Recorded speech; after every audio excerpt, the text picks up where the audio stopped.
Okay, we're going to discuss how to convert your premier range from the natural gas to the propane position. The first thing to do is remove the parts that interfere with you making the conversion. So we'll start with the range main top. Pick the top up at the front and slide off the pins on the back control panel.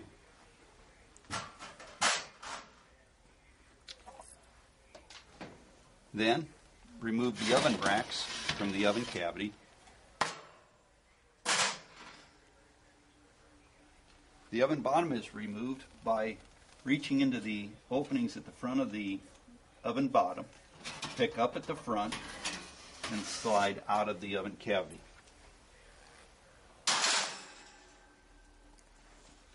Remove the oven burner baffle by removing the wing nut at the front of the baffle and then picking the baffle up off the oven burner.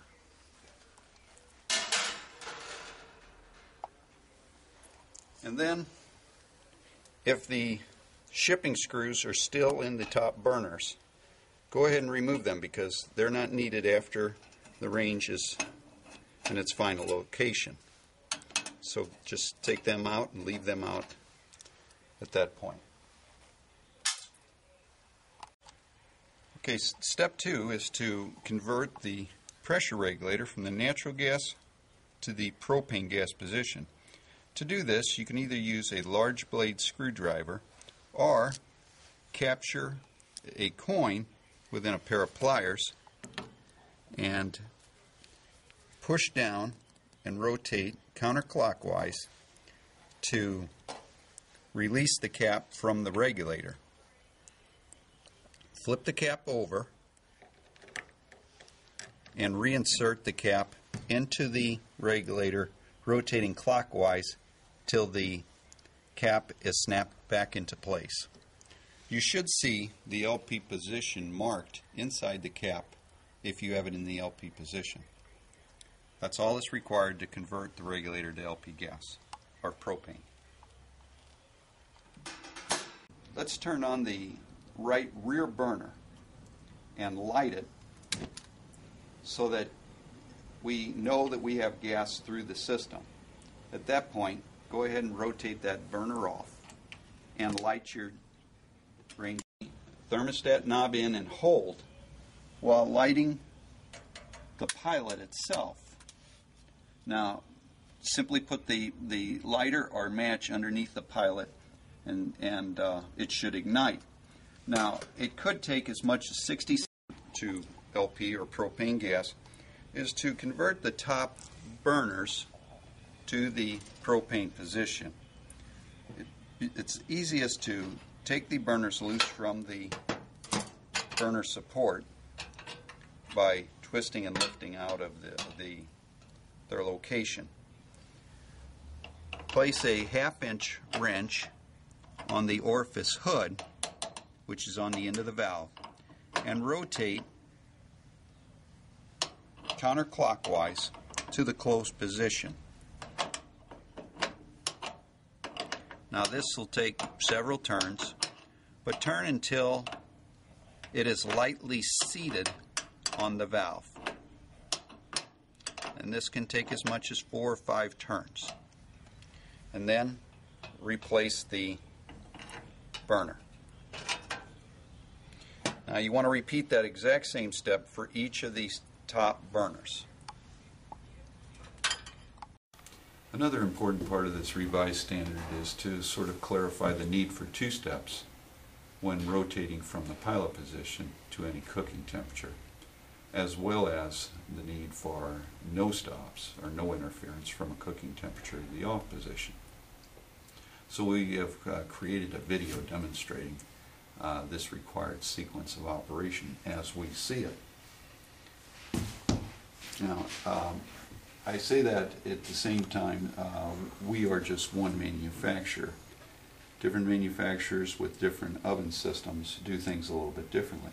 Some require you to turn to a pilot position and then push in to hold. There are other systems that simply you rotate to the pilot position and it is held in at that position without requiring anybody to push it in. I'm going to demonstrate when you have to hold in on the knob at the pilot position. First thing is it takes 2 operations to turn from off to any setting. Once you go to the pilot position, you would push in and hold it for 10 seconds. That allows the pilot to heat the thermocouple in the oven so that the system will stay open and allow the oven to heat up. After that 10-second period, the consumer would let off the pilot knob.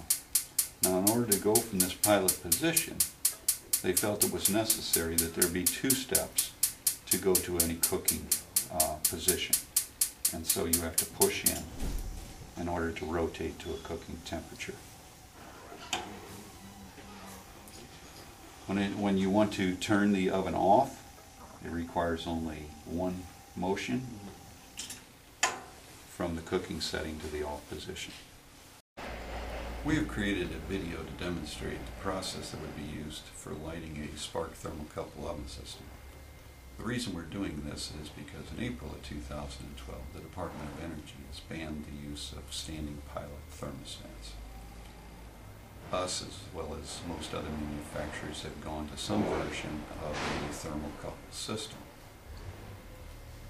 The problem with that is that this lighting procedure has come into conflict with the Z21 standard for household cooking gas appliances.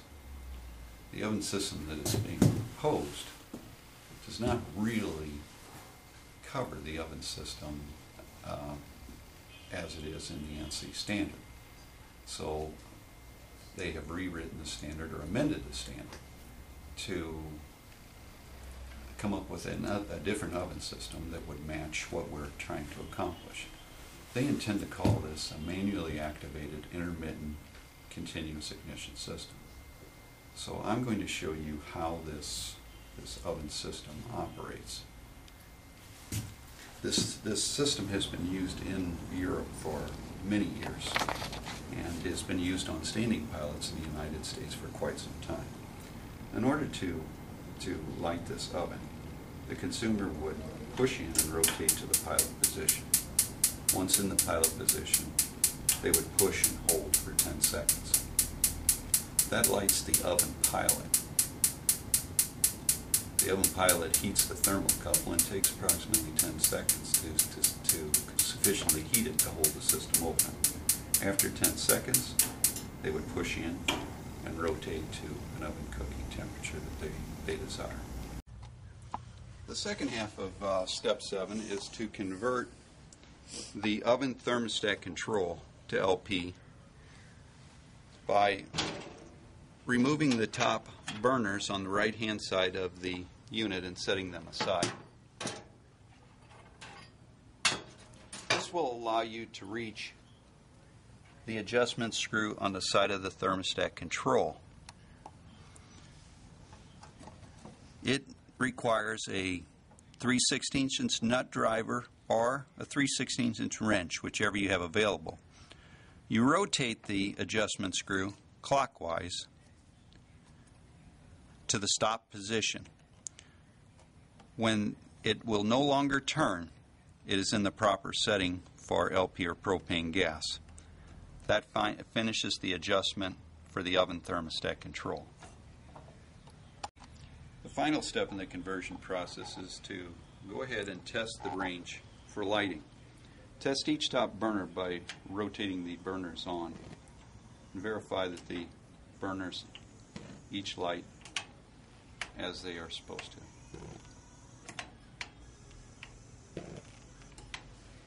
The next is to check the oven burner and make sure it lights as well by rotating to any temperature. Any burner on the range should light within a 3-second period. If further adjustment is needed or if the burners are slow to light, you can make air shutter adjustments on the oven burner at the base of the oven or on the top burners right at the front of the oven burner is an air shutter adjustment. This will help improve the lighting if the lighting appears to be a little slow. Now that the range has been tested and all the burners light properly, we're going to go ahead and put the range back together by First, putting the oven burner baffle back on the burner. Now there's pins that the baffle sits on. There's one wing nut goes on the front of the burner baffle. Screw that in place.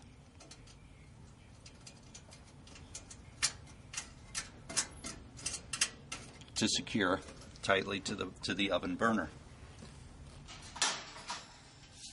Next, we're going to put the oven bottom in. Now, there are tabs on the back of the oven bottom that slide into slots at the back of the oven bottom cavity. Slide the oven bottom in below the rack positions and engage the slots with the tabs at the back of the back lining and drop the oven bottom into place. Then we'll replace the oven rack.